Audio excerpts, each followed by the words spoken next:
जय हिंद दोस्तों, नमस्कार। आज की पहली न्यूज़ है कॉमेट स्वाइन के बारे में। एक कॉमेट पृथ्वी के बगल से गुजर रहा है। कॉमेट कहने का मतलब पुच्छल तारा जिसे हम लोग कहते हैं, धूमकेतु। ये कोई और नहीं है, एक आपका उल्कापिंड होता है जो सूरज की रोशनी के पास आता है और उस उल्कापिंड में जो बर्फ होती है और जो वो वाटर मटेरियल्स होता है वो पिघलना शुरू करता है और पिघलने की वजह से वो सूरज की रोशनी में आता है और उससे गैस निकलती है और उस गैस के कांटेक्ट में वहां के धूल के कण आते हैं और जो हम लोगों को एक पूंछ की तरह लगता है उसी को हम लोग पुच्छल तारा कह देते हैं। ओके फ्रेंड्स, तो ये अभी सूर्य के बगल पृथ्वी के बगल से गुजरने वाला है 13-14 तारीख के आसपास। तो इसी को स्वाइन नाम दिया गया, SWAN, ठीक है ना। इसी को अभी डिस्कवर किया गया। तो अभी इस न्यूज में स्वाइन न्यूज में था, तो क्या एक कॉमेट है। ओके, ये हम लोग को ध्यान में रखना है। आगे चलते हैं, ये वन लाइनर क्वेश्चन आ सकता है कहीं पे।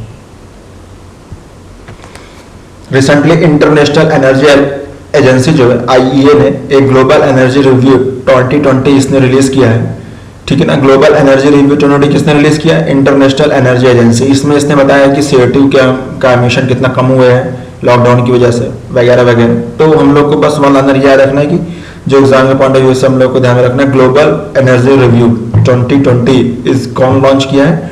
International energy agency. ओके ना, आगे चलते हैं। आगे 11 मई के दिन को नेशनल टेक्नोलॉजी डे के रूप में मनाया जाता है। नेशनल टेक्नोलॉजी डे हम लोग इसलिए मनाते हैं क्योंकि इसी के दिन 11 मई 1998 में पोखरण में अटल बिहारी वाजपेयी जी के द्वारा और पूर्व राष्ट्रपति APJ अब्दुल कलाम जी के द्वारा पोखरण में परमाणु परीक्षण किया गया 11 मई 1998 को। उसी के उपलक्ष्य हम लोग नेशनल टेक्नोलॉजी डे को मनाते हैं, ठीक है ना। 11 मई नेशनल टेक्नोलॉजी डे। और CM योगीनाथ जी ने शुक्रवार को, उत्तर प्रदेश के ये CM है, इन्होंने प्रवासी राहत मित्र ऐप का लोकार्पण किया था कि ठीक है। और इससे क्या होगा कि यूपी में बाहरी प्रदेशों से जो लोग नागरिक आ रहे हैं उनकी सहूलियत के लिए और वो लोग उनकी हेल्थ की निगरानी के लिए और उनको विशेष कौशल लायक भविष्य में नौकरी एवं आजीविका प्रदान करने में यह एप्लीकेशन उनकी मदद करेगा, प्रवासी राहत मित्र ऐप। ओके, और ये इसलिए इंपॉर्टेंट है क्योंकि क्या है कि ये यूपी की ही नहीं है, नेशनल न्यूज भी है। इसलिए इंपॉर्टेंट है क्योंकि इस प्रोग्राम को स्टेट रेवेन्यू डिपार्टमेंट ने यूनाइटेड नेशंस की body UNDP, United Nation development program के द्वारा मिलकर इसको बनाया है। ओके, इसमें UNDP भी इसमें इन्वॉल्व है, स्टेट रेवेन्यू डिपार्टमेंट ने इसको बनाया है, ये इंपॉर्टेंट है। स्टेट रेवेन्यू डिपार्टमेंट के साथ मिलकर UNDP ने बनाया है। उत्तर प्रदेश के CM योगी आदित्यनाथ जी के द्वारा इसका लोकार्पण किया गया है। प्रवासी राहत मित्र ऐप इसका नाम है। और ये यूपी का नहीं, यूपी के रेजिडेंट्स के लिए वालों के नहीं, ये यूपी के बाहर आने वाले, यूपी से जो बाहर वाले हैं वो यूपी में जो आ रहे हैं उन प्रवासी, उन लोगों के लिए ये लाई है। ओके, बहुत इंपॉर्टेंट न्यूज है ये।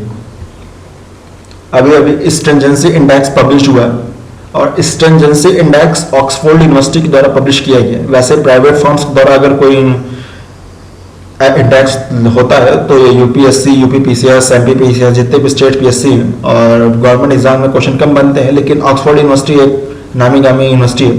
तो स्ट्रिंजेंसी इंडेक्स पब्लिश किया गया ऑक्सफोर्ड यूनिवर्सिटी द्वारा और इसमें यह कहा गया कि कोविड-19 के खिलाफ गवर्नमेंट ने, हर देश की गवर्नमेंट ने क्या क्या स्टेप लिया है, उनके स्टेप के आधार पर उनको नंबरिंग दी गई है, ठीक है ना। जिसका ज्यादा नंबर आएगा उसको वो कोविड-19 से लड़ने का अच्छा काम किया, जिसका कम नंबर आएगा वो अच्छा काम नहीं किया। तो इसमें अपने इंडिया ने 100 स्कोर किया, यानी कि 100% पूरा। तो इंडिया, जिसे पता है कि पूरे वर्ल्ड में सबसे टफेस्ट लॉकडाउन कहीं लगा है तो अपने इंडिया में लगा था। तो उसी की के आधार पर हम लोगों को इसमें 100 रैंकिंग दी गई है स्ट्रिंजेंसी इंडेक्स ऑक्सफोर्ड यूनिवर्सिटी के द्वारा। देखिए इसमें जैसे ही है 100% दिया गया, इसलिए ये न्यूज इंपॉर्टेंट हो गई है क्योंकि इसमें इंडिया ने टॉप पर है, ठीक है ना। क्योंकि इंडिया में कोविड-19 से हम लोग अच्छे से लड़े और पता है जिस प्रकार से हम लोग की जनसंख्या है, अगर लॉकडाउन ना लगा होता, उसका पालन ना किया गया होता अच्छे से, तो आज हम लोग में केस 5 लाख प्लस होते हैं। ओके, सो फ्रेंड दिस आगे चलते हैं।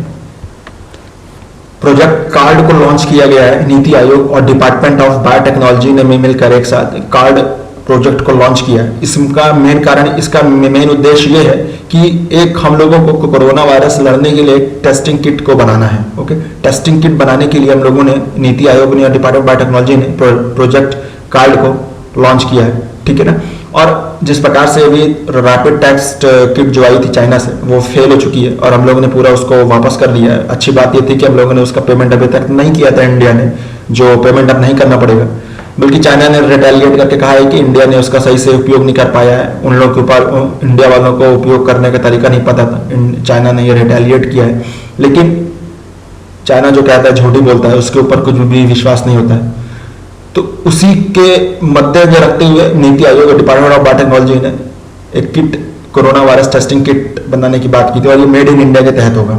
ओके फ्रेंड्स, इसका नाम दिया गया प्रोजेक्ट कार्ड। ओके, तो प्रोजेक्ट कार्ड हम लोग याद रख रहे हैं, नीति आयोग और डिपार्टमेंट ऑफ बायोटेक्नोलॉजी का है। ओके, और किस लिए है? किट बनाने के लिए, कोरोना वायरस टेस्टिंग किट के लिए। Okay, project card. आगे चलते हैं।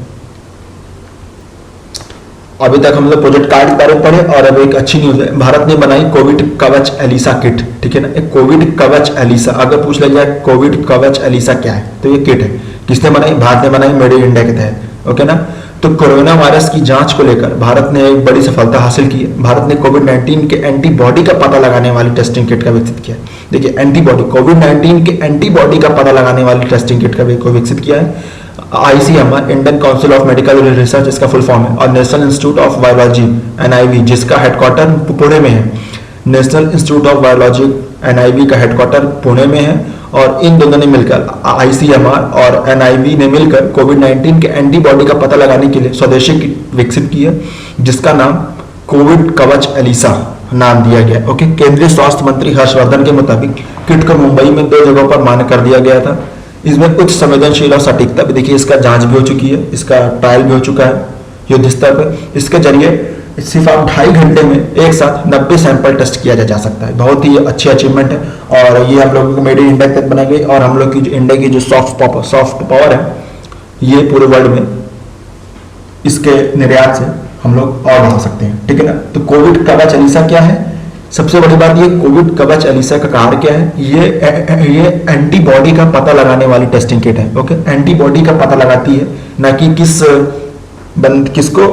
ठीक है ना, कोविड-19 में अगर किसी को कोविड-19 हुआ है तो उसके अंदर की जो एंटीबॉडी है वो उसके खिलाफ रिटेलिएट करेगी। तो अगर हम लोग एंटीबॉडी का पता लगा लेंगे कि हाँ एंटीबॉडी विकसित हुई है इस बंदे के अंदर, तो ये कोविड-19 है या इससे ये लड़ चुका है, तो अच्छी चीज है। कोविड-19 की एंटीबॉडी पता लगाने के लिए कोविड कवच एलिसा बनाई गई है। ठीक है ना, ICMR और NIV, national institute of biology Pune के द्वारा। ठीक है, इन दोनों बीच में कोलैबोरेशन हुआ था।